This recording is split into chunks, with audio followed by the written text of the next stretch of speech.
Bismillahirrahmanirrahim. This is exercise 11.1, question number 1. In this question, we are given the data that one angle of a parallelogram is 130 degrees. And we have to find the measure of its remaining angles. So we have drawn a parallelogram and we have taken one of its angle, any angle. You can give any angle 130 degrees. I've taken angle B equivalent to 130 degrees, and now I will find A, C, and D angles. As we know that the opposite angles of the parallelogram, they are always equal to each other. So we can say that angle B and angle C, they are angle B and angle D, they are congruent to each other. So as angle B is 130, angle D will also be 130 degrees. So both the angles are 130 degrees. We can also say that the angle A and angle C, as they are also the opposite angles of the parallelogram, so they are also equivalent. And we also know that the sum of the four angles of the parallelogram is equivalent to 360 degrees. So angle A plus angle B plus angle C plus angle D is equivalent to 360 degrees, as we know that angle B and angle D is 130 degrees. So we have substituted their values, and as we know that angle C is equivalent to angle A. So we have substituted C as A, and the rest is as it is. Now we have 2 times angle A, and 131 plus 130 is 260. When we subtract 260 from 360, we get 100. And when we divide it by 2, we get 50, equivalent to angle A. So as angle A is equivalent to angle C, so angle A and angle C both are equivalent to 50 degrees. And now come to the next question, which is question number 2. One exterior angle formed on producing one side of the parallelogram is 40 degrees. This is parallelogram ABCD, and we produced one of the angles like CBE by extending AB to E, and this angle is 40 degrees, and we have to find the interior angles ABCD. As we know that the sum of these two angles over here, this angle and this angle, the sum of these two angles is 180 degrees, as they are the adjacent angles on a straight line.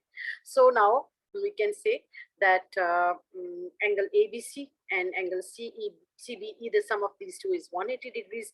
As we know, the value of CBE is 40 degrees, so we can calculate the angle of the angle ABC, which is 180 minus 40 is equivalent to 140 degrees.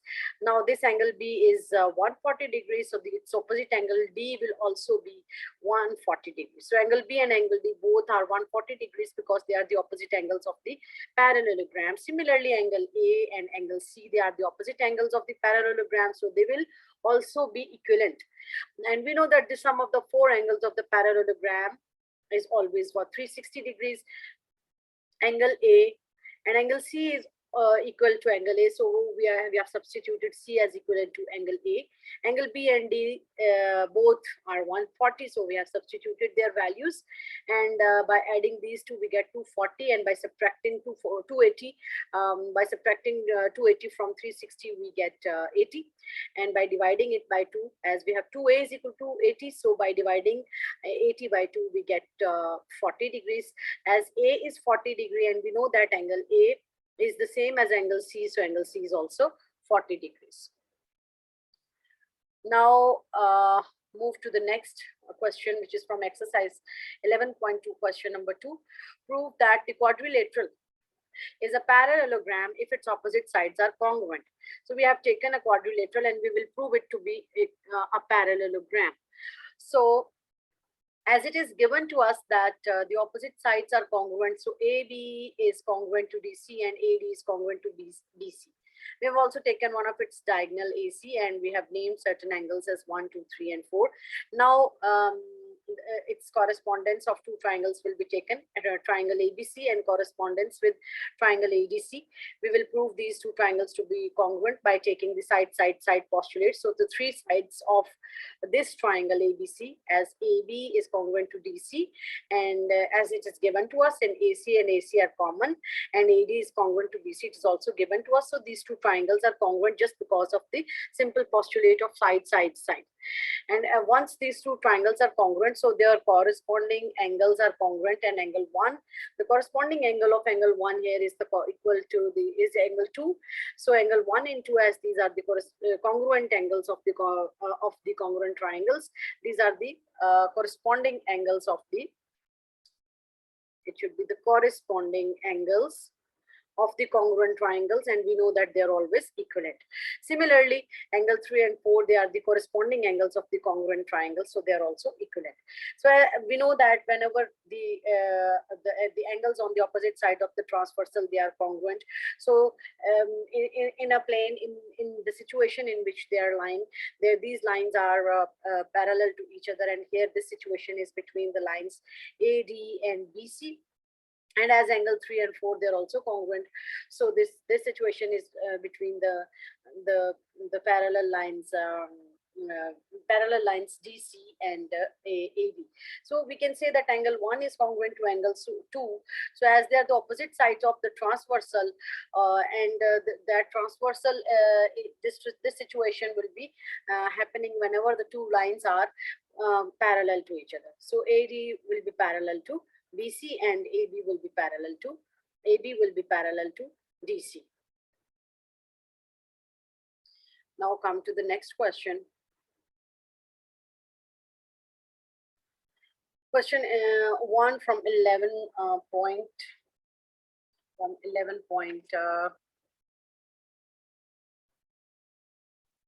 I think 11.3. It's from 11.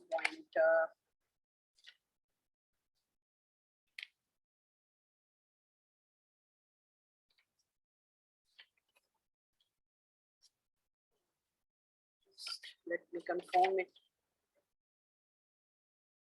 It's not from 11.1. It's from some other exercise. And I guess it's from 11. It's from 11.4. Let me make this correction. It's from 11.4. Distances of the point of concurrency of the medians of a triangle from its vertices are respectively 1.2, 1.4, and 1.6. These are the distances of the point of concurrency, which is point O here, from the vertices of the triangle. Vertex C, A, and B, these are the vertices. This is the point of concurrency. So these three distances are 1.2, 1.4, and 1.6. These are the distances from the vertices. So we have to find the whole length of the median. The first median is like AM, the second is BN, and the third is CN. As we know, the ratio between CO and OL will be 2:1 once it's a median, and the ratio AO/OM will be 2:1, and the ratio BO/ON will be 2:1. So we will be using this concept and we will solve it. As we know that AO is given to us as 1.2, and OM as its ratio is half of the ratio of OA. So it will be 1.2 divided by 2, which will be 0.6. As we have used this concept that the ratio of AO and OM is 2:1. And so the whole length of the median AM will be equivalent to AO plus OM, as you can see from the diagram. And by adding their values, 1.2 plus 0.6, we get it equivalent to 1.8, the length of the first median AN. Now come to the second median BO, as it second length, which is given to us, BO equivalent to 1.4, and from here we can get the value of ON, which is 1.4 divided by 2 is 0.7. Again, we are using the concept of BO/OM will be 2:1. So now the second median is BN, which is equal to BO plus ON, as you can see from the diagram. So their values are 1.4 and 0.7. So by adding them, we get 2.1 as the length of the second median BN. And the same is with the third median, which is CO. The length is CO is given to us, the length between the vertex and the point of concurrency, CO, which is 1.6 given to us. And from here we can ourselves calculate OC, which is 1.6 divided by 2. Why we have divided it by 2? Because the ratio of CO and OC is 2:1, and it is 0.8 centimeter now. So CL, the length of the third median is CL, which is CO plus OL, and by adding these two values, 1.6 plus 0.8, we get 2.4 as the length of the third median. And now a question from 11.5, as we are given this diagram and we are given that AX is parallel to BY, is parallel to CZ, is parallel to DU, is parallel to EB, and we are also given that AB is congruent to BC and CD is congruent to DE. And if MN is 1 centimeter, we have to find out the two lengths LN and LQ. As we know by theorem 11.5 that if three or more parallel lines they make congruent segments on a transversal, then they also intercept congruent segments on any other line that cuts them. So by using this theorem, we get LM is congruent to MN, is congruent to NP, is congruent to NQ. They all are congruent. These all are congruent. The all line segments are the intercepts. These are the intercepts and they're congruent intercepts. So if one of these is given to us 1 centimeter, all of these will be 1 centimeter. So from here we can calculate as from diagram we can see that Ln is the sum of Lm plus Mn, and as all are equal to 1 centimeter, so 1 plus 1 is it's 2 centimeter, the first answer. And we can find out LQ in the very same manner. It is the sum of Lm, Mn, Np, and Pq, and as all are equal to 1, so by adding all these we get 4 centimeter as its answer. Now we can see a few questions from the review exercise. As we are given a diagram, and from in this diagram you can see that an angle 75 is given, and we have to find certain unknown values x, y, n, and m. These we have to find. As it's a parallelogram, so we can see that as n is 75, so as n is n and 75 are opposite angles of the parallelogram, so n will also be 75. And we can see that the sum of all the 4 angles is 360 degrees. So 75 plus x plus m plus n is 360 degrees. 75 plus x plus m is equal to x, as m is equal to x as the opposite angles. So we have substituted m is equal to x over here, and n we know that it's 75. We have calculated it, and by doing this calculation we get the value of x equivalent to 200 divided by 10 210 divided by 2 is equal to 105 degrees. It's just a simple calculation, you can go through it. And as x is equal to 105 degrees, we know that as x and m are the opposite angles, so m will be the same. M will also be 105 degrees. As we have to calculate this y also, and now we can see that the sum of this x and y will be equal to 180 degrees because it's a straight line. And so it means that for calculating y, we will be subtracting it from 180. So by subtracting 105 from 180, we can get the value of y, which is equivalent to 75 degrees. And then there's another diagram in this exercise, question number 4. We are given certain values. It's 55, and there's one value in the form of 5m plus 10 and another value in the form of 11x.